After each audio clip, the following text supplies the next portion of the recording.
The Friday evening shift at Bellinot was running smoothly until table 7 arrived. 4 men in expensive suits, the kind that screamed money and danger in equal measure, walked in. They were the kind of men who made the other servers suddenly very busy with tasks that kept them far from that particular table. I had been working at Bella for 6 months, and I had learned to read the room. These weren't regular customers celebrating a promotion or anniversary. These were men who expected deference, who were used to getting exactly what they wanted without asking twice. The host seated them in the corner booth, the one with a view of both entrances. Strategic. I watched from the server station as they settled in, their body language radiating controlled power. "Your section, Julia," Rosa whispered, relief evident in her voice. "Good luck. Thanks for the confidence," I muttered. But I was already smoothing down my apron, squaring my shoulders, and heading toward table 7. As I approached, I caught fragments of their conversation.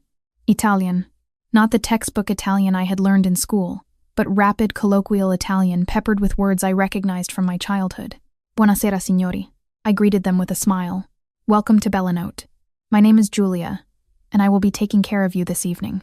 4 pairs of eyes turned to me, but it was the man at the head of the table who held my attention. Dark hair swept back from a face that could have been carved from marble. Strong jaw, straight nose, lips that looked like they rarely smiled. But it was his eyes that stopped me. Deep brown, almost black, assessing me with an intensity that made my skin prickle. "Water for the table," he said in English, his accent noticeable but refined. "And the wine list, of course. Still or sparkling water?" "Sparkling San Pellegrino." I nodded and turned away, very aware that I could feel his gaze on me as I walked back to the server station. "That is Alessandro Marchesi," Rosa hissed when I returned. "Do you know who that is?" I shook my head, filling a pitcher with San Pellegrino. His family owns half the restaurants in Little Italy, and according to rumors, they have connections, the kind you don't ask about. She lowered her voice even further. "Be careful, Julia. Men like that are dangerous." I delivered the water and wine list, acutely aware of the weight of Alessandro's stare. He barely glanced at the list before ordering. "Bring us the Brunello di Montalcino, the 2015, and for appetizers, the burrata and the carpaccio. Excellent choices. I will put that in right away." As I turned to leave, one of the other men spoke in rapid Italian. "She's pretty. Too pretty to be just a waitress." My hand tightened on my notepad, but I kept walking. Comments like that were part of the job. I had learned to ignore them. But then Alessandro responded, also in Italian, his voice cold. "Shut up, Marco. She is doing her job." I shouldn't have said anything. I should have pretended I didn't understand. But something in Marco's dismissive tone, combined with Alessandro's unexpected defense, made me pause without turning around. I replied in Sicilian dialect, the language my mother had spoken to me every night before bed, the language of my childhood summers in Palermo. "Thank you for the defense, but I can take care of myself." The silence that followed was deafening.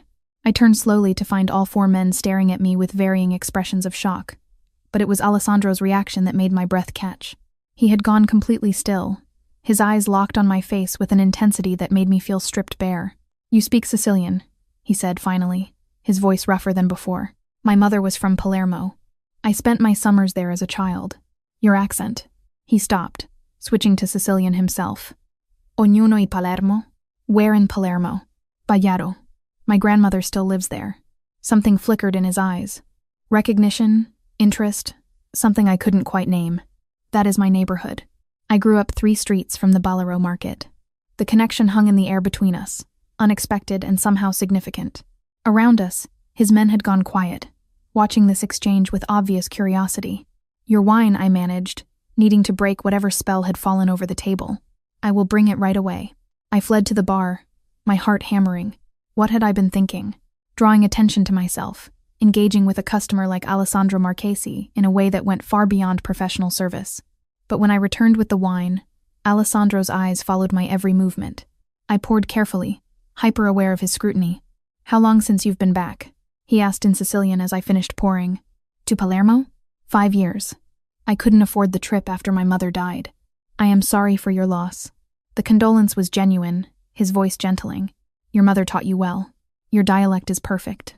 Not many Americans can speak true Sicilian. She wanted me to remember where I came from." I set down the bottle. "Will there be anything else, signor?" "Alessandro," he corrected. "Call me Alessandro." That felt dangerous. "Tu familiar." Too much like crossing a line I couldn't uncross. "Will there be anything else, Signor Marchesi?" His lips quirked, almost smiling. For now, no.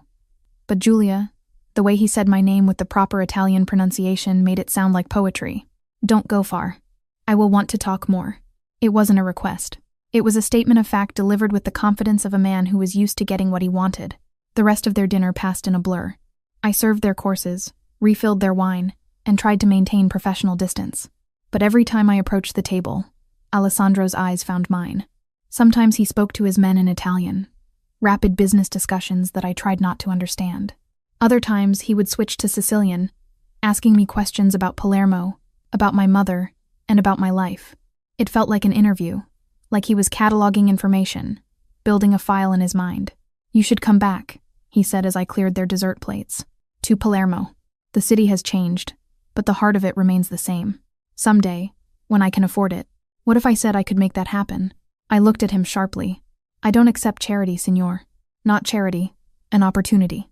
He pulled out a business card, writing something on the back before handing it to me. My mother still lives in Bolaro. She runs a small restaurant. Nothing fancy, but the food is incredible. She has been looking for help. Someone who understands the neighborhood, who speaks the dialect, someone she can trust. Signor Marchesi. Alessandro, he said. And before you refuse, know that this isn't pity. My mother is particular about who she allows in her kitchen. The fact that you speak proper Sicilian, that you are from the neighborhood, that you carry yourself with respect, these things matter to her. I have a job here that pays what? Minimum wage plus tips? He leaned back, studying me. My mother would pay better. And you would be doing something meaningful, preserving tradition, teaching the next generation. Why? The question burst out before I could stop it. Why do you care? Because hearing you speak Sicilian reminded me of home, of my grandmother who raised me, of traditions that are dying because young people don't value them anymore. His voice held an unexpected sadness. You have a gift, Giulia. The gift of language, of culture. It would be a waste to spend it serving wine to people who don't appreciate it. The check came. Alessandro paid in cash, leaving a tip that made my eyes widen. $500 on a $200 meal. That is too much. It's exactly right. He stood, his height even more imposing up close. Think about my offer. The number is on the card. Call anytime. They left and I stood holding the business card, feeling like my life had just tilted on its axis. Later, after my shift ended, I studied the card under the streetlight outside the restaurant. Alessandro Marchesi.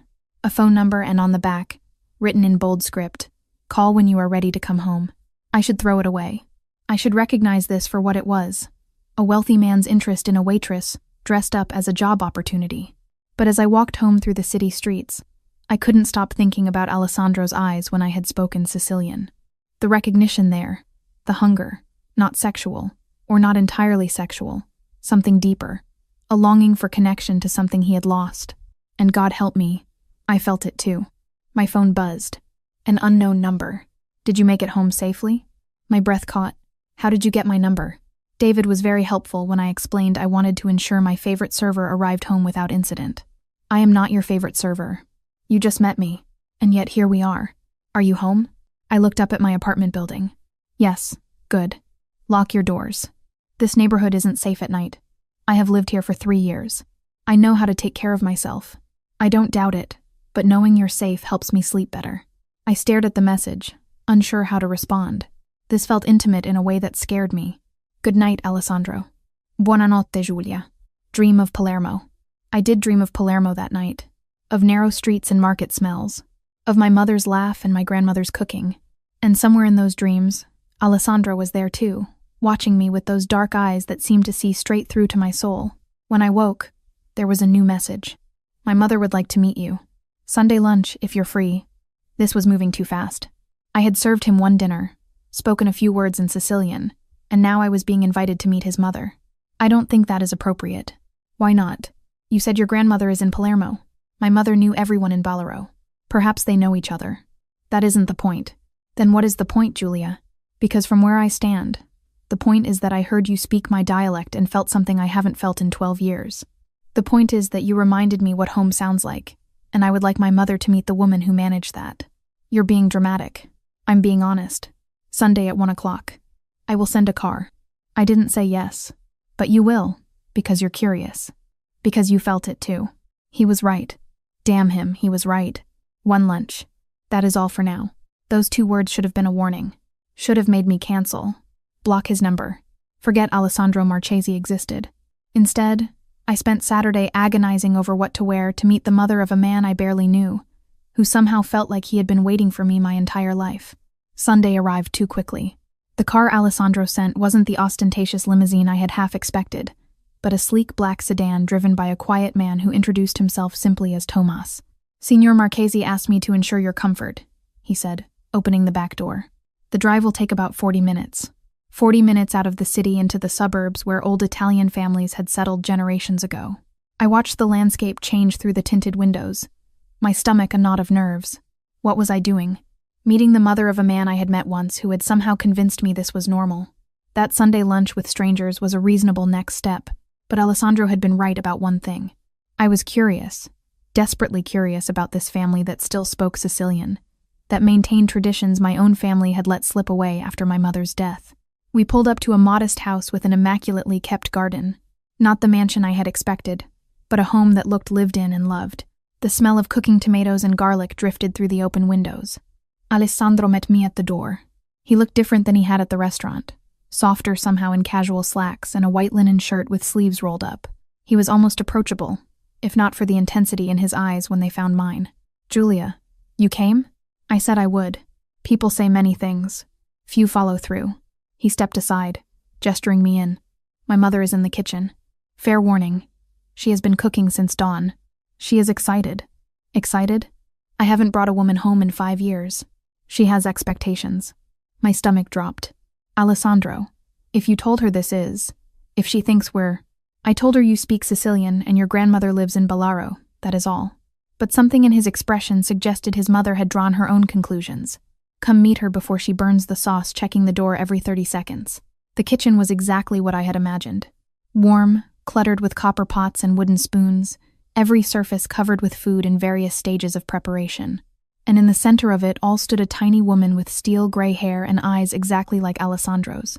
She turned when we entered and her face lit up with a smile that transformed her from intimidating to beautiful. "Ecco qui, Giulia. There you are. You're Giulia." She spoke in pure Sicilian, rapid and melodic, and I felt something in my chest crack open. "Si, signora." "Yes, ma'am. It's an honor for me." Her eyes widened, then filled with tears.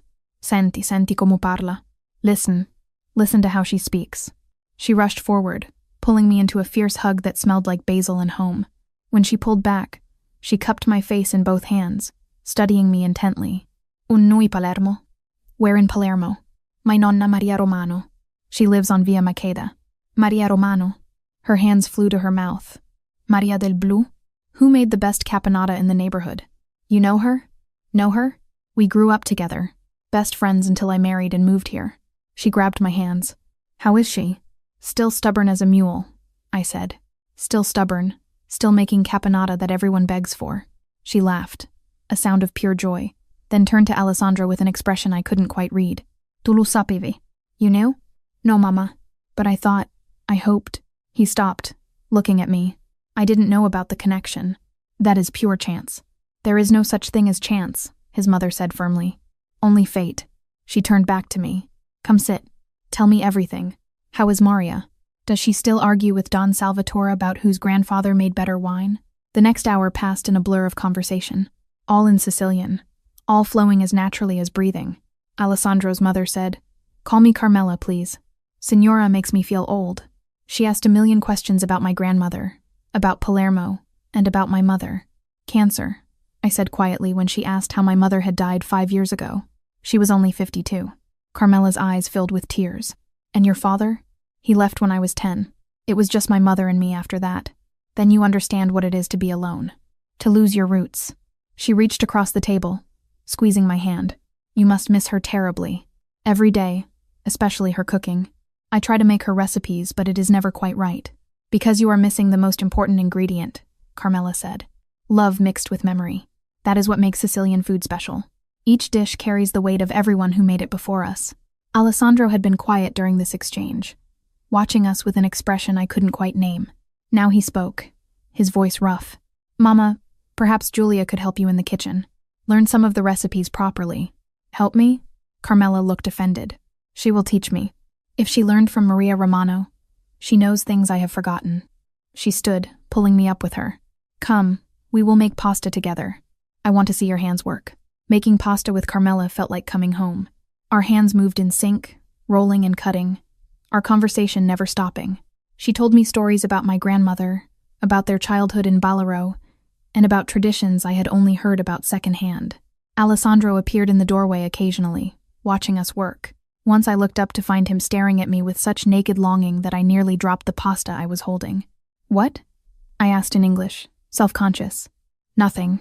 You look right here, like you belong. Alessandro, Carmela said sharply in Sicilian, not looking up from her work. Stop staring at the poor girl like a starving man looking at bread. Go set the table. He left and I felt my face burning. He likes you, Carmela said quietly. I can see it. The way he looks at you. I haven't seen that expression on his face in many years. Signora Carmela, I don't think. You don't have to think. Just feel. She paused in her work, meeting my eyes. My son is a complicated man. His life is not simple. There are things about our family, about our business that... She stopped, choosing words carefully. What Alessandro does, the world he lives in, it is not easy. But underneath all that, he is a good man, a loyal man, a man who loves deeply when he allows himself to love at all. We just met and yet here you are in my kitchen, speaking the language of my heart, making pasta like you have done it 1,000 times before. She smiled. Sometimes souls recognize each other immediately. My husband, Alessandro's father. I knew him 3 days before I agreed to marry him. People said I was crazy, but I knew. I felt it. What happened to him? Alessandro's father? Her face clouded. He died 10 years ago. Heart attack. But something in her tone suggested there was more to the story. Alessandro became the head of the family that day.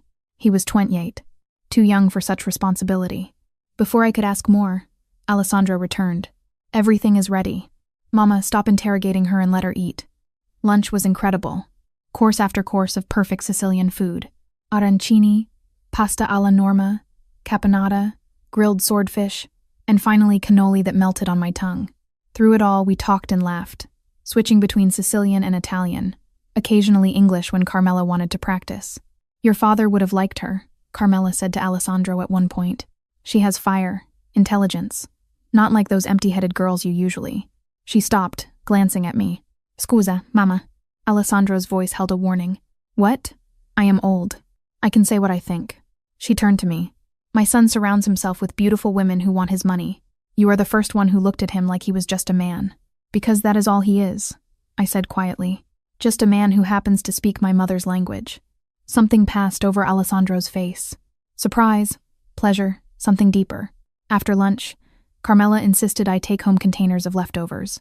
As she packed them, Alessandro walked me to the garden, away from his mother's hearing. Thank you, he said, for coming, for making my mother happier than I have seen her in years. She is wonderful. I can see where you get your intensity. He smiled, a real smile that transformed his face. She likes you. That is rare. She is very protective of me because of what you do, your business. His expression shuddered slightly. What has she told you? Nothing specific, just that your life is complicated, that your family has connections. And does that frighten you? I thought about it. It should, but mostly I am just curious. Curiosity is dangerous, Julia. So is whatever this is between us. I gestured between our bodies. You know that, right? This isn't normal. Meeting your mother after one dinner service, feeling like I have known you for years when we just met. None of this is normal. No, he agreed. But it is real. I felt it the moment you spoke Sicilian, like finding something I had lost and didn't know I was missing. Alessandro, have dinner with me. A real date. Just the two of us. No mother, no business, no complications. Just Julia and Alessandro getting to know each other. Why me? You could have anyone. I don't want anyone. I want the woman who reminds me what home feels like. The woman who speaks my dialect like poetry. The woman who made my mother laugh for the first time in months. He stepped closer. Give me a chance, Julia. Let me show you who I am when I am not the man people fear. People fear you? Some do. With good reason. His honesty was unsettling. But I don't want you to fear me. I want you to know me. Really know me. Before I could answer, Carmela called from the house. Julia, before you go, I have something. She emerged with a small cookbook. Handwritten, with pages yellowed with age. My mother's recipes. Some of them Maria taught her.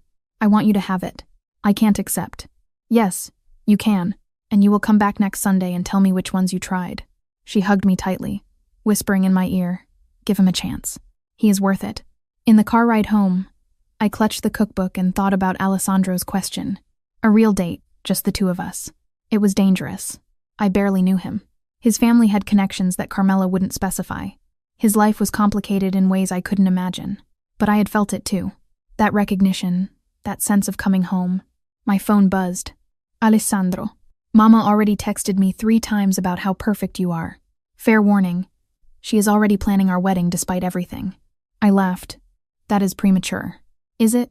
Because I am having trouble imagining my future without you in it. And we have known each other 4 days. That is insane. That is honest. Tuesday night dinner. Sigh yes. I stared at the message, my heart hammering. This was a mistake. It had to be a mistake. Yes, I said.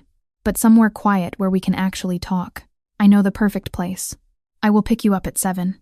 I can meet you, Julia. Let me do this properly.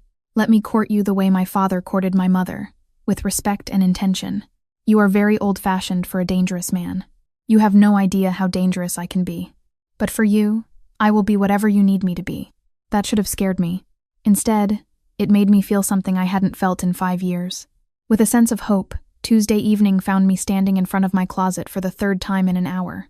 I was trying to decide what to wear to dinner with a man whose mother thought we would be married within the year. I had spent Monday in a daze at work, mechanically serving tables while my mind replayed every moment at Carmela's house. Rosa had noticed immediately. You have that look, she had said during our break. What look? The look women get when they're falling for someone dangerous. She had studied me carefully. Please tell me you're not actually considering something with Alessandro Marchesi. It's just dinner. Nothing is just anything with men like him. She had gripped my hand. Julia, I care about you. Be careful. His world isn't like ours. Now, staring at my limited wardrobe, I wondered if she was right, if I was making a terrible mistake. My phone buzzed. Alessandro. I am downstairs. No rush. Take your time. You're early. I have been early since 6:30. Couldn't wait any longer, but I didn't want to pressure you. So, I have been sitting in the car like a nervous teenager. The image of Alessandro Marchesi, intimidating and powerful, nervous about a date, made me smile. Give me 5 minutes. I chose a simple black dress. Nothing too formal, but elegant enough for wherever he planned to take me. When I came downstairs, Alessandro was leaning against his car. A different one this time. A sleek silver Alfa Romeo that probably cost more than I made in 5 years. His eyes traveled over me, appreciation clear in his expression. Sei bellissima. You are beautiful. You're not too bad yourself. He had dressed down slightly from the suit I had first seen him in, wearing dark slacks and a black button-down that somehow made him look more dangerous, not less. When he opened the car door for me, his hand brushed my lower back, sending electricity up my spine. Where are we going? I asked as he slid into the driver's seat. Somewhere we won't be interrupted, where we can talk without an audience. He pulled into traffic smoothly. I want to know everything about you, Julia Romano. And I want you to know me. Really know me. That sounds ominous. It's honest. There are things about my life, my family, that, he paused, choosing words carefully, that I need you to understand before this goes any further. Before what goes any further. He glanced at me, his expression intense. Before I fall completely in love with you and make it impossible for you to leave. My breath caught. Alessandro, too much, too fast. He turned back to the road. I warned you. I am not good at playing games. When I want something, I pursue it completely. We drove for 20 minutes, leaving the city behind until he turned down a private road that led to the waterfront. A small restaurant sat at the end, lights twinkling against the darkening sky. I own this place, Alessandro explained as he parked. Well, my family does. We are closed Tuesdays, but I asked the chef to come in. It will just be us. Inside was intimate and beautiful. Exposed brick walls, candlelight, a single table set near the windows overlooking the water. A man emerged from the kitchen, older with kind eyes and a chef's white uniform. Alessandro, and this must be the famous Julia. He kissed both my cheeks. I am Georgia. I have known this troublemaker since he was stealing cannoli from my kitchen. Giorgio was my father's best friend, Alessandro explained, and the best chef in 3 states. Flattery, Giorgio beamed. Sit. I have prepared something special. Once we were alone, Alessandro poured wine, a white I didn't recognize, but that tasted like sunshine. Carmela called me yesterday, he began. Told me she wants you to come every Sunday. That you are family now. And family doesn't abandon family. She is very enthusiastic. She is lonely. My father's death hit her hard. And He stopped, jaw tightening. I am not around as much as I should be. My business keeps me occupied. So seeing her light up around you, hearing her laugh, it meant everything. Tell me about him. Your father. Alessandro was quiet for a long moment, staring at his wine. My father was a complicated man. Brilliant. Charismatic. Beloved by some. Feared by others. He built an empire from nothing. Came to this country with $10 and a dream, as they say. And the empire included what? Restaurants? Restaurants, real estate, import and export businesses. He met my eyes. And other things. Things that operated in gray areas of the law. There it was. The truth I had been dancing around. You are telling me your family is connected to organized crime? I am telling you my father was. And when he died, I inherited everything. The legitimate businesses and the less legitimate ones. He leaned forward. I have spent the last 10 years trying to legitimize everything. Cleaning up the operations, cutting ties with dangerous people, moving money into legal ventures. But some connections, some obligations you can't just walk away from. Why are you telling me this? Because I want you to know what you're getting into, if you choose to be with me. I am not just Alessandro, the man who speaks Sicilian and loves his mother. I am Alessandro Marchesi, head of a family organization that some people fear and others want to destroy. There is danger. There is pressure. There is a world you can't imagine. You're trying to scare me away. I am trying to be honest. His hand reached across the table, covering mine. Because Julia, I am already half in love with you. And if I don't warn you now, if I let this go further and then you find out and leave, his voice roughened, that would destroy me. I turned my hand over, lacing my fingers through his. I appreciate the honesty, but you're not the only one with complications. My father abandoned us. My mother died, leaving me with medical debt I am still paying off. I work minimum wage at a restaurant and live in a studio apartment in a neighborhood that isn't safe. I am not exactly a catch. You are everything. The intensity in his voice made me shiver. You are intelligent, brave, connected to traditions I thought were dying. You speak the language of my childhood. You made my mother smile. You see me as a man, not a monster or a bank account. Do you have any idea how rare that is? Giorgio appeared with the first course, giving us a reprieve from the heavy conversation. But throughout dinner, course after course of exquisite food, Alessandro kept asking questions about my childhood, my dreams, and what I wanted from life. I want to go back to school, I admitted over the main course. Get a degree in linguistics, maybe teach Italian or work as a translator. But I can't afford it right now. What if you could? What if money wasn't an issue? It is always an issue when you don't have any. But if you did, hypothetically, what would you do? I thought about it. I would move to Palermo, spend a year with my grandmother, really learning the dialect and the culture. Then I would come back and teach, preserve the language before it disappears completely. That is beautiful and specific. He smiled. You have thought about this every day. It is the dream that keeps me going through double shifts and rude customers. Then let me help make it happen. I set down my fork. Alessandro, I am not offering charity. I am offering an investment in tradition, in culture, in someone who clearly has passion and talent for this work. He leaned forward. My family has money, a lot of money. Some of it earned legitimately, some not. But what's the point of having it if I can't use it to help someone deserving? To preserve something important? I can't accept. Why not? Because we just met? Because you think it comes with strings? His eyes held mine. The only string is that you allow me to continue getting to know you, to take you to dinner, to call you, to maybe eventually convince you that I am worth the risk. You're very persuasive. I am very determined. There is a difference. After dinner, we walked along the waterfront, the sound of waves against the dock filling the comfortable silence. Can I ask you something? I said finally. Anything. Your mother mentioned your father died of a heart attack, but something about the way she said it. I stopped, unsure if I was overstepping. Alessandro's jaw tightened. My father was murdered, made to look like a heart attack. But we knew the truth. A rival family, someone he had crossed years before. They waited until he was vulnerable. And then, he stopped, breathing carefully. I was there. I watched him die, and couldn't do anything. Alessandro, I am so sorry. That is when I became head of the family. 28 years old, grieving, and suddenly responsible for an organization that included some very dangerous people. I had to be strong, had to show I wouldn't break. Had to make decisions that, he looked at me, his expression raw, that I am not proud of. What kind of decisions? The kind that ensured no one would ever hurt my family again. The kind that required violence. He cupped my face gently. I am not a good man, Julia. I have done things that would horrify you. But I am trying to be better. For my mother. For the future. He stopped. For what? For you. So that maybe someday I can be someone you would be proud to be with. I reached up, covering his hand with mine. I don't need you to be perfect. I need you to be honest. Then honestly, I am terrified. Terrified that you will see the darkness in me and run.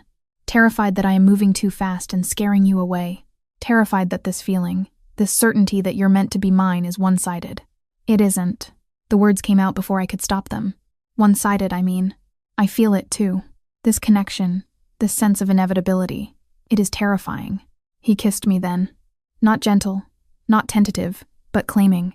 His hands tangled in my hair, tilting my head back, deepening the kiss until I forgot where we were. Forgot every reason this was dangerous. When he finally pulled back, we were both breathing hard. Come home with me, he whispered against my lips. Alessandro. Not for. I just want you close. Want to fall asleep knowing you're safe. Want to wake up and see you're real. His forehead rested against mine. Please. I should say no. I should maintain boundaries, protect myself. Instead, I heard myself whisper, okay. His apartment was a penthouse overlooking the city, all glass and steel and expensive art. But it felt sterile, unlived in, like a showroom rather than a home. I don't actually spend much time here, Alessandro admitted, seeing my expression. Most nights I am at my mother's or at one of the properties. This is more for business meetings than living. He gave me one of his shirts to sleep in, showed me to a guest room, and said goodnight with a kiss that promised more. But an hour later, as I lay in the massive bed unable to sleep, I heard movement in the apartment. I found Alessandro on the balcony, shirtless, staring at the city with a glass of whiskey in his hand. Can't sleep? I asked. He turned, his eyes dark. Too many thoughts. Too much wanting what I shouldn't want yet. What do you want? You. All of you. Not just your body, though God knows I want that too. But your thoughts, your dreams, your fears. I want to know every part of you. Want to be the person you turn to when things are hard. Want. He stopped, setting down the glass. I want forever, Julia. And we just met. That is insane. Maybe.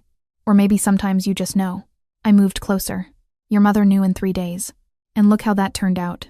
My father died protecting his family. She has been alone for 10 years. Is that what you want? To fall in love with a man whose life is constantly in danger?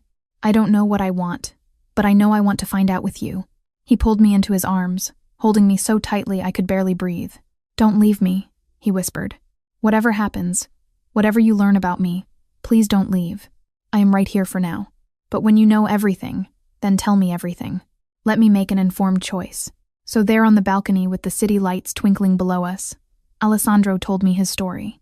The discussion was about taking over his father's empire and the violence he had committed in those early years to establish dominance. It also concerned the people he had hurt and the lines he had crossed during that difficult period. Finally, it delved into his slow, painful attempt to build something legitimate from a foundation established in blood. I can't undo my past, he said finally. Can't take back the things I have done, but I can try to be better moving forward. I can use my power to protect instead of hurt. I can build something my future children would be proud of. Future children with the right woman. Someone strong enough to stand beside me. Someone who understands where I came from and still chooses to stay. His eyes held mine. Someone like you. I woke to sunlight streaming through floor-to-ceiling windows and the smell of coffee. For a moment, I forgot where I was. Then, memory returned. Alessandro's penthouse. His confession. Falling asleep in his arms on the couch as dawn broke. I found him in the kitchen, already dressed in a suit, phone pressed to his ear as he spoke rapid Italian. When he saw me, his expression softened immediately. Devo andare, he said into the phone. I have to go. Sì, lo so. Yes, I know. Lauter. He hung up, setting the phone down and crossed to me. Good morning, beautiful. How did you sleep? Better than I have in months. I gestured at the shirt I was still wearing. His shirt. I should probably get home. I have a shift at 4. Call in sick, Alessandro said. Or better yet, quit. Come work for my mother. She is already planning your schedule. I laughed, despite myself. I have known her 5 days. I can't just upend my entire life. Why not? If you know it's right, why wait? He poured coffee, adding cream exactly how I liked it without asking. That was my cousin on the phone. There is a situation. I need to handle it today. But tonight, have dinner with me again. And tomorrow. And every night after that until you get sick of me.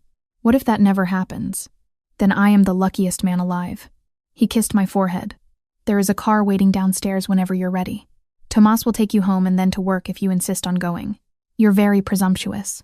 I am very hopeful. There is a difference. At work that afternoon, I was distracted. Rosa noticed immediately. You slept with him, she said, cornering me at the server station. I didn't. We didn't. But you stayed with him.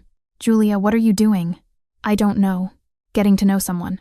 Feeling something I haven't felt in years. Feeling something for a man whose family is connected to organized crime. She gripped my arm. I am not judging. I am worried. Men like Alessandro Marchesi, they live in a different world. A dangerous world. He's trying to leave that behind. To build something legitimate. And you believe him? The question stung because I did believe him. Maybe I was naive, but something in Alessandro's voice when he had talked about his future, about building something better. It had been real, raw, honest. Yes, I said finally. I do, Rosa. Then be careful. And for God's sake, don't fall in love with him. But it was too late for that. I was already falling. That evening, Alessandro picked me up after my shift. But instead of a restaurant, he drove to his mother's house. Emergency dinner, he explained. Mama called 3 times, insisting you needed proper food. Apparently, she had a dream about you looking too thin and is convinced you're not eating enough. Carmela met us at the door, immediately pulling me into a hug. Troppo magra. Too thin. Come, I made pasta. Over dinner, because one did not simply have dinner at Carmela's, one had a feast. Alessandro's phone rang repeatedly. Each time his expression grew darker. Scusa, he said, finally standing. I need to take this. He stepped outside and Carmela turned to me with knowing eyes. There is trouble, she said quietly in Sicilian. I can see it in his face. What kind of trouble? The kind that follows families like ours. Old debts, old enemies. She reached across the table. My son is trying to build a different life. A clean life. But the past doesn't let go easily. What happened to his father? Signora. Alessandro said he was murdered, but he didn't tell you why. She was quiet for a long moment. My husband made a deal with the wrong people. Tried to expand our territory into areas controlled by the Russo family. There was a war. People died and eventually they came for him. The Russo family. They are gone now. Alessandro. She stopped, choosing words carefully. He made sure of it. Made sure they could never hurt us again. That is the man he had to become. That is the weight he carries. Alessandro returned, his expression grim.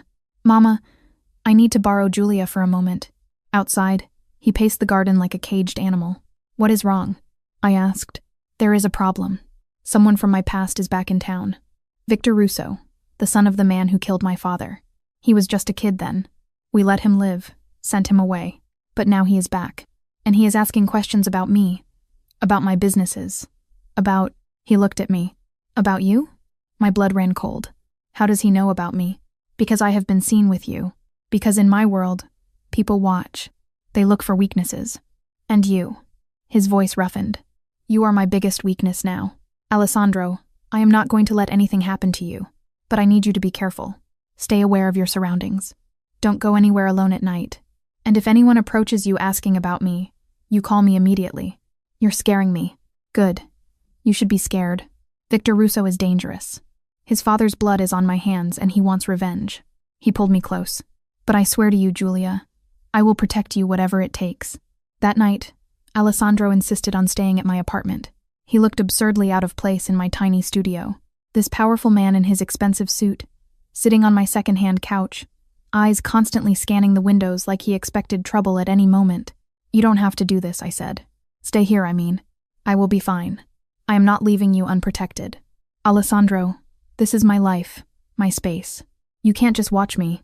But his voice softened. Please, Julia, let me do this. Let me know you're safe. It is the only way I will sleep tonight. We argued for another hour before I finally gave in. He took the couch despite my protests, his gun visible on the coffee table. The sight of it should have terrified me. Instead, I felt oddly safe. Around midnight, I heard movement. I found Alessandro on his phone again, speaking in rapid Italian, his voice cold in a way I had never heard before. I don't care what he wants. If he gets near her, he is a dead man. He hung up, sensing my presence, and turned. Did I wake you? Who was that? My cousin Marco. He is tracking Victor's movements. He was spotted near the restaurant today, near your workplace. Fear spiked through me. He knows where I work. He knows everything. Alessandro crossed to me, gripping my shoulders. That is why I need you to quit. Come work for my mother. Somewhere I can protect you. I am not going to let some stranger dictate my life. He's not a stranger. He's a man whose father I killed. A man who has every reason to hurt me by hurting you. His eyes blazed. Please, Julia, do this for me. Let me keep you safe. The next morning, I called in my 2 weeks' notice at Bellinot. David tried to talk me out of it, but I was firm. The truth was, Alessandra was right. Staying there, exposed and visible, it was dangerous. Carmela was thrilled when Alessandro told her I had accepted the job at her restaurant. Finally, someone who understands the food, the language, and the traditions. She immediately began planning my schedule, my responsibilities, and how she would teach me everything she knew. But the joy was short-lived. 3 days later, I was closing up Carmela's restaurant. She had insisted I start immediately, giving me a key and treating me like family. That was when a man appeared in the doorway. Tall, blonde, with cold blue eyes and a smile that didn't reach them. Julia Romano, he said in accented English. I have been wanting to meet you. My hand moved to my phone, but he was faster, knocking it from my grasp. Don't. I am not here to hurt you, just to talk. Who are you? Victor Russo. I believe you know the name.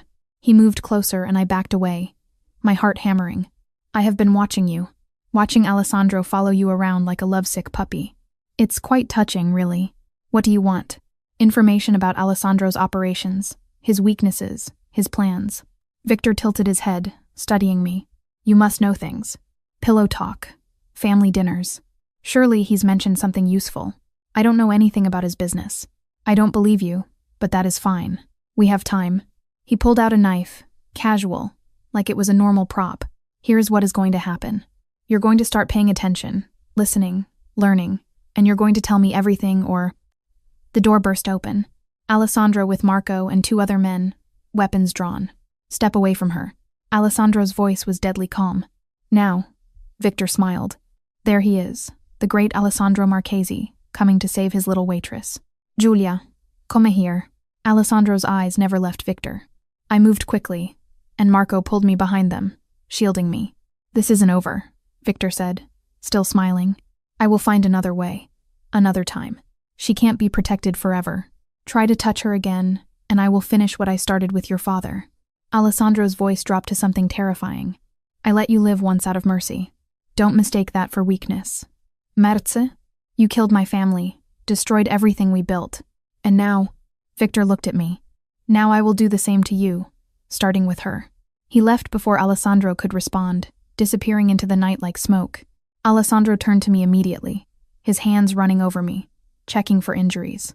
Are you hurt? Did he touch you? I am fine. He just talked. He threatened you in my mother's restaurant, on my property. Alessandro's expression was murderous. Marco, double the security. I want eyes on Giulia 24 hours. No one gets near her. No one. Alessandro, I can't live like that. You can and you will. He pulled me into his arms. Until Victor is dealt with, you're not leaving my sight. And I mean that literally. Alessandro wasn't joking about the protection. For the next week, I had a constant shadow. Marco or Luca, 2 of Alessandro's most trusted men, followed me everywhere. To work, to the grocery store, even to my apartment building lobby. It was suffocating.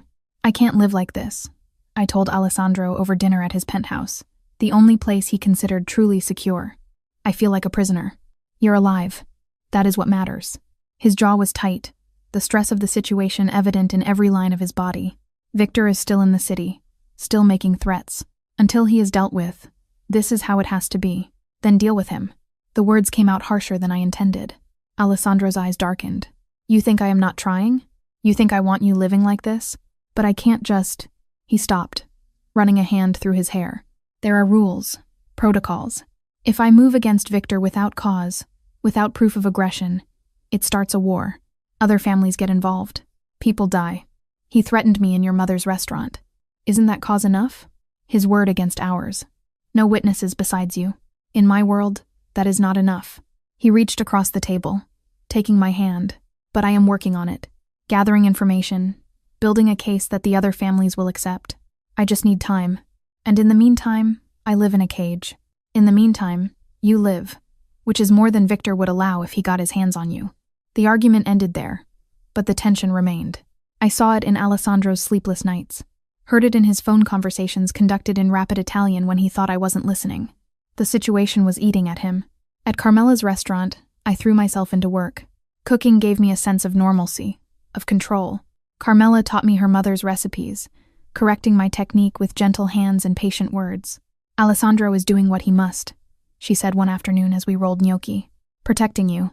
It is what men in our family do. But at what cost? He's barely sleeping, barely eating. This is destroying him. Not destroying, testing. She looked at me with those knowing eyes. Love is easy when life is easy. But real love, it is forged in fire, in sacrifice, in choosing each other even when it's hard. I don't want him to sacrifice his peace for me. Then you don't understand men like my son. For Alessandro, you are his peace. Protecting you is protecting the only good thing in his life. She touched my cheek gently. Let him do this. Let him be the man he needs to be. That evening, Alessandro picked me up from work as usual, Marco trailing behind in a second car.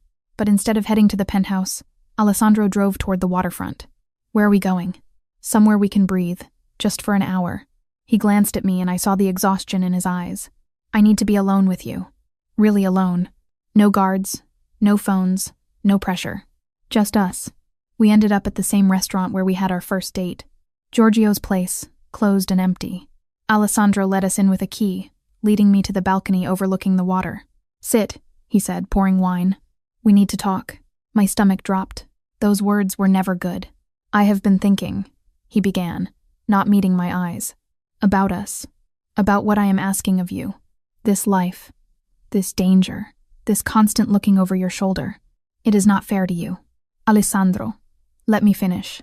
He finally looked at me, and the pain in his expression made my chest ache. I love you, Giulia. I am completely, irrevocably in love with you. But loving you means wanting what is best for you. And I am starting to think that is not me. Don't.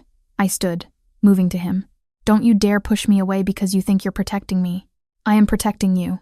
From Victor, yes, but also from me, from this life. You deserve better than constantly being afraid, constantly being guarded, constantly wondering if today is the day something happens. I deserve to make my own choices. And I choose you. Even knowing what it costs, what it will always cost. Yes. I cupped his face, forcing him to see the certainty in my eyes. I choose you, Alessandro. The danger, the complications, the sleepless nights, all of it. Because a life without you isn't a life I want. He pulled me into his arms, holding me so tightly I could barely breathe. I don't deserve you. Probably not. But you're stuck with me anyway. We stayed like that for a long moment, just holding each other before Alessandro's phone shattered the peace. He answered with a curse. Che cosa? What? I watched his expression go from annoyed to alarmed. Quando? Quanto tempo fa? When? How long ago? He hung up, already moving. We need to go now. What happened? Victor made his move. Not against you. Against my mother. His voice was deadly calm. The kind of calm that preceded violence. Someone tried to break into her house an hour ago. She is fine. The guards stopped them, but Victor is escalating. Yes. Which means the rules have changed. He guided me to the car, his hand protective on my lower back. Marco, get Giulia to the safe house. I am going to my mother's. I am coming with you, I said immediately. Absolutely not. She is scared. She needs people she trusts around her. And like it or not, she trusts me. I grabbed his hand. Let me help. Let me be there for her like she has been there for me. He studied me for a long moment before nodding. Fine, but you stay close to me. You don't leave my side. Understand? At Carmela's house, we found organized chaos. Guards everywhere. Lights blazing. Carmela was in the kitchen stress cooking like her life depended on it. Giulia. She rushed to me immediately, pulling me into a fierce hug. Thank God you're safe. I am fine. But you, are you okay? Did they hurt you? No. The guards, they stopped the men before they got inside. But it was close. Too close. She gripped my hands. This is because of you. Because Alessandro loves you. Victor wants to hurt him through everyone he cares about. Mama, don't, Alessandro said sharply. Don't what? Tell the truth? But Carmela's tone softened. I am not blaming her. figlio mio. I am stating facts. Victor knows the way to destroy you is to hurt us. So, we must be smart. We must be strong. Over coffee, because Carmela insisted crisis required caffeine, Alessandro made phone calls. I heard him speaking to other families, calling in favors, building a case. I need a meeting, he said finally. With the 5 families, tonight. Victor has broken protocol. He has made a move against a non-combatant. That is grounds for sanction. An hour later, we were in a private room at a restaurant I didn't recognize. Around a large table sat 5 men, all roughly Alessandro's age, all radiating the same controlled danger. Gentlemen, Alessandro began in English for my benefit. Thank you for coming on short notice. I have called this meeting to address Victor Russo's recent actions. What followed was an hour of discussion, argument, and negotiation. The other men questioned Alessandro's claims, demanded proof, and suggested he was overreacting because of his feelings for me. With respect, one man said, Salvatore was his name, a woman you have known 2 weeks is causing you to break protocol, to demand action against a man who has every right to be angry. Victor has no right to threaten innocent people, Alessandro countered, his voice cold. My mother, Giulia, they are not part of this business. They are not fair targets. Then perhaps you shouldn't have brought them into your life. Salvatore's eyes flicked to me. No offense, signora.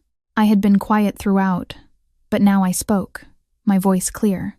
Do you have the right to talk about me like I am not here? The room went silent. Salvatore's eyes widened. I continued in Sicilian dialect. I speak to you in Sicilian because I understand all your words, and I wanted you to know I am not just some woman getting involved in a man's business. I am Sicilian. I understand honor. I understand family. And I understand what Victor is doing is dishonorable. Salvatore stared at me, then looked at Alessandro with new respect. She speaks the old language, the true dialect. My mother was from Ballarò, I said, switching to Italian. I understand the old ways. I understand that family is sacred, which is why Victor's attack on Signora Carmela is unforgivable. The mood in the room shifted. The other men began nodding, agreeing, seeing me not as an outsider but as someone who understood their world. She's right, another man said. Tony from Brooklyn. Victor crossed a line. Carmela Marchesi is a respected woman. Attacking her, even just threatening her, it is beyond the pale. The vote, when it came, was unanimous. Victor Russo was to be brought before the families to answer for his actions. If he refused, he would be declared an outlaw. Fair game for anyone who wanted to move against him. Alessandro's hand found mine under the table, squeezing gratefully. But the victory was short-lived. We returned to the penthouse to find it had been broken into. Nothing taken, but a message spray-painted on the bedroom wall. She speaks Sicilian. How sweet. I wonder if she will scream in it too. Alessandro stood frozen, staring at the words, his expression terrifying in its cold fury. He was here, in my home, left this threat. His voice broke. Giulia, I can't keep you safe. Everywhere I turn, he's one step ahead. Then we end this tonight. No more waiting for meetings or protocols. I gripped his arms. You know where he is. You have the resources. End this, Alessandro. For your mother, for me, for us. He looked at me with tortured eyes. If I do this, if I move against him without full family approval, then you do it anyway. Because some things are worth the risk. I pulled him close. I'm worth the risk. We're worth the risk. Yes, he breathed. You are. He made the call. Within an hour, his men were mobilized. Victor Russo had declared war by threatening the women in Alessandro's life. Now, Alessandro would finish it. Alessandro insisted I stay at his mother's house during the operation. Carmela, despite her fear, welcomed me with open arms and immediate coffee. He will be fine, she said, though her hands shook as she poured. My son is strong, smart. He will come back to us. How do you live like this, knowing he's in danger? Because I have no choice. Because he's my son and I love him. Because... She stopped, meeting my eyes. Because sometimes the people we love do dangerous things and all we can do is pray and wait. So we prayed and waited. Marco stayed with us, along with 3 other guards. The house felt like a fortress. Every window covered. Every door locked and bolted. Hours passed.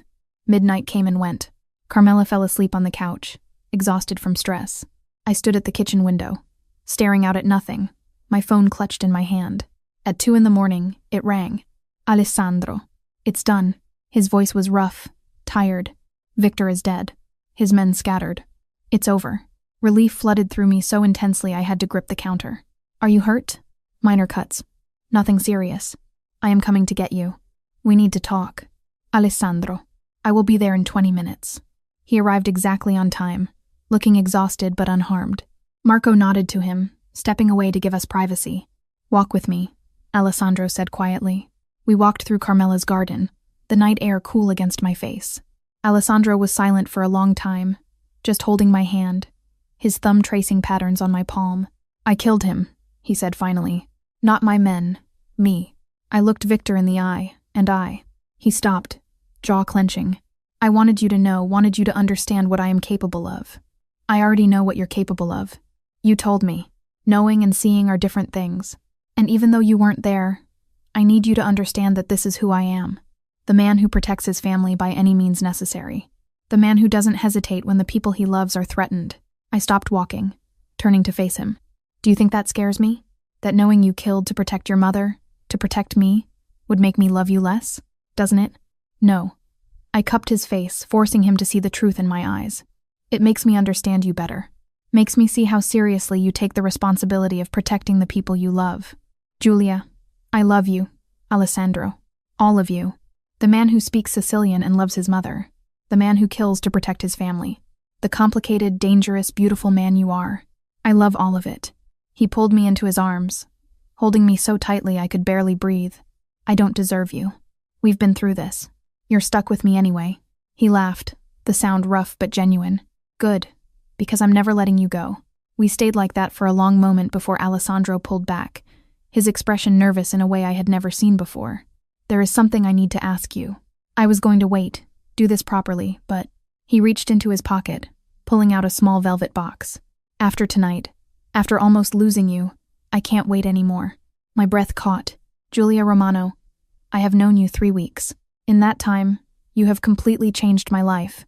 You've reminded me what home sounds like, what family means, what it feels like to hope for a future worth building.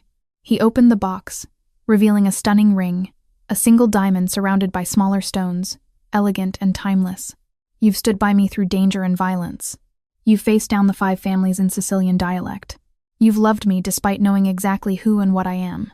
So, I am asking, will you marry me? Will you be my wife? My partner? My family? Tears blurred my vision. Yes, of course. Yes. He slid the ring onto my finger with shaking hands, then kissed me deeply and desperately, like he was drowning and I was air. When we finally broke apart, we were both crying. I promise you, he said, his forehead against mine. I will spend the rest of my life being worthy of this. Of you. You already are. We told Carmela the next morning. She cried, laughed, and immediately began planning the wedding with an enthusiasm that was both touching and slightly terrifying. June, she declared. We will have it in June in the garden. Small, intimate, family only. And Giulia, you will wear my wedding dress. I kept it all these years. And we will serve traditional Sicilian food. Nothing fancy, just real food made with love. Mama, Alessandro interrupted gently. Perhaps let Giulia have some input. Of course. Giulia, what do you want? I looked at Alessandro, at his mother, and at the life we were building together. I want exactly what you just described. Family, tradition, love. Perfect, Carmela beamed. Now, let me call your Nana in Palermo. She will want to come for the wedding, and I have so much to tell her. Over the next few months, life took on a new rhythm. I worked at Carmela's restaurant full-time, learning her recipes, building a relationship with the regular customers, many of whom were part of Alessandro's extended family. Alessandro, true to his word, continued legitimizing his businesses. He cut ties with the last of his illegal operations, transferred dangerous assets to other families, and focused on building something clean and lasting. For our children, he said one night as we lay in bed in the penthouse we now shared, I want them to be proud of their father, to not have to explain or defend what I do. How many children are we having? As many as you will give me, though Mama is already campaigning for at least 4. I laughed. 4 seems ambitious. We will start with 1 and see how it goes. His hand splayed across my stomach, possessive and tender. But not yet. I want you to myself for a while first. Want to take you to Palermo, show you the city through my eyes. Want to travel, explore, and build our life before we add to it. That sounds perfect. The wedding took place on a perfect June day. My grandmother flew in from Palermo, crying the moment she saw me in Carmela's dress. The two old friends embraced like teenagers, immediately falling into rapid Sicilian conversation and stories. The ceremony was simple, held in Carmela's garden with only close family present. But when Alessandro and I exchanged vows in Sicilian, at Carmela's insistence, there wasn't a dry eye in the garden. "Prometto," Alessandro said, his voice rough with emotion. "I promise I will protect you, respect you, and love you every day of my life. You are my home, my family, my heart," I replied through tears. "And I promise I will stand with you through good times and bad, that I will always speak to you in the language of our hearts, that I will love your family as my own because where you go, I go. Your people are my people. And in all the languages of the world, my heart tells you I am yours." When he kissed me as his wife, I tasted salt from both our tears. The reception was exactly what Carmela had promised. Simple, traditional Sicilian food served family style with everyone talking and laughing and sharing stories. At one point, my grandmother and Carmela performed a traditional Sicilian song together, their voices cracking with age but still beautiful. As the sun set, Alessandro pulled me aside to the garden's edge. "Happy?" he asked. "Incredibly." "You?" "More than I ever thought possible." He tucked a strand of hair behind my ear. "You know what I thought when I first heard you speak Sicilian? I thought, this woman is going to ruin me. Was I right?" "Completely. You ruined me for anyone else. Ruined my carefully controlled life. Ruined all my defenses." He kissed my forehead. "Best thing that ever happened to me. Even with all the danger, the complications, especially with those, because they showed me what you're made of, how strong you are, how brave." His eyes held mine. "You faced down the 5 families in my language. You didn't run when Victor threatened you. You chose me knowing exactly what that meant. That is not something I take lightly." "Good, because I'm not going anywhere. Promise me something," he said seriously. "Promise me we will teach our children Sicilian, that we will keep the traditions alive, that we will make sure they know where they came from. I promise, and we will take them to Palermo every summer. Let them run through Ballarò Market like we did. Let them learn from both our grandmothers while we still have them. And we will tell them the story of how we met, how their father heard their mother speak his language and knew immediately his life would never be the same." 6 months later, I stood in Carmela's kitchen teaching a cooking class to young people from the community. The restaurant had become more than just a business. It was a cultural center, a place where traditions were preserved and passed down. "The key to good caponata," I said in Sicilian, then repeated in English, "is patience. You can't rush the flavors. Each ingredient needs time to develop, to marry with the others." Alessandro appeared in the doorway, watching with that expression I had come to know so well. Pride, love, possessiveness, all mixed together. After class, he pulled me aside. "I have news. The last of the transfers went through. Everything is legitimate now. Clean, legal." He took my hands. "I am just a businessman now. Boring. Respectable. You could never be boring. Maybe not. But I am safe. And that means you're safe. Our future children will be safe. We can build something real, something lasting, without constantly looking over our shoulders. I am proud of you. I know that wasn't easy. It was the easiest decision I ever made because the alternative was losing you. And that isn't something I could survive." That evening, over dinner at the penthouse, our home now made warm and lived in with my touches, Alessandro shared more news. "I have been thinking about your dream. Palermo, studying linguistics, teaching the dialect." He pulled out an envelope. "There is a position opening at the university in Palermo, teaching Sicilian language and culture. It is a 3-year contract. I would come with you, of course. We would split time between there and here. Mama could visit, or we would visit her. But Julia, this is your dream, the one you told me about that first night, and I want to help make it happen." Tears filled my eyes. "You remembered?" "I remember everything you've ever told me. Every dream, every hope, every small wish." He cupped my face. "Let me do this. Let me give you the world you've always wanted.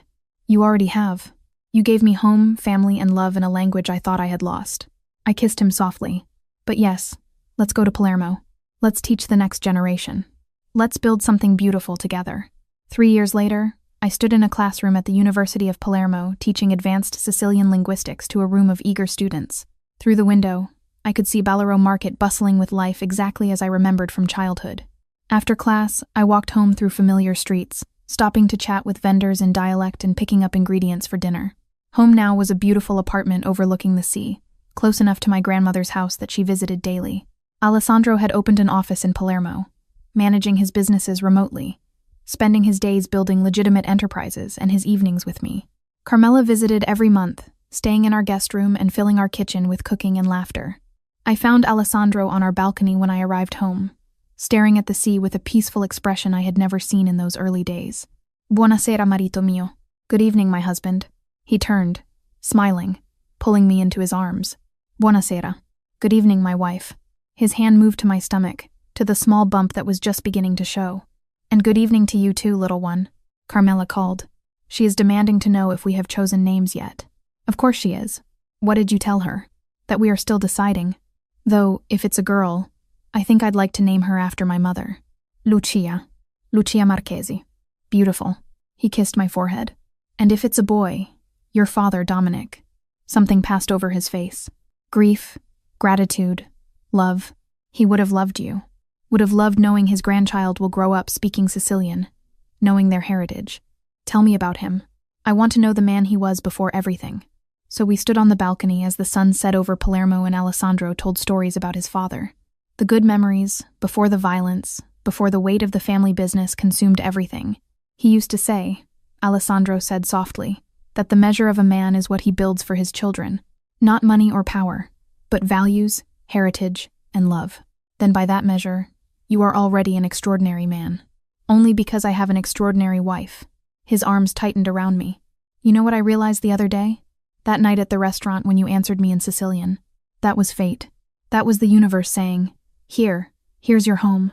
Here is your future. Don't miss it. And you didn't. No.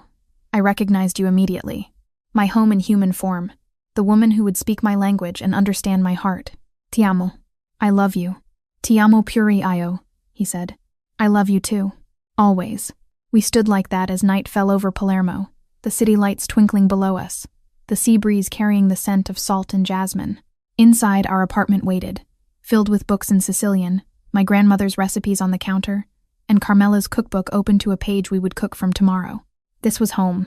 Not a place, but a language, a culture, and a love so deep it had survived danger and violence, and the weight of family history.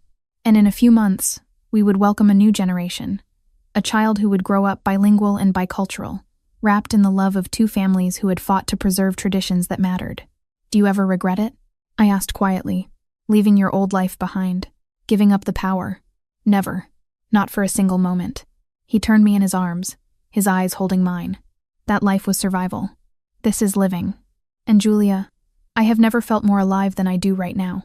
With you, with our child, with a future that is ours to build, not one forced on me by blood and history.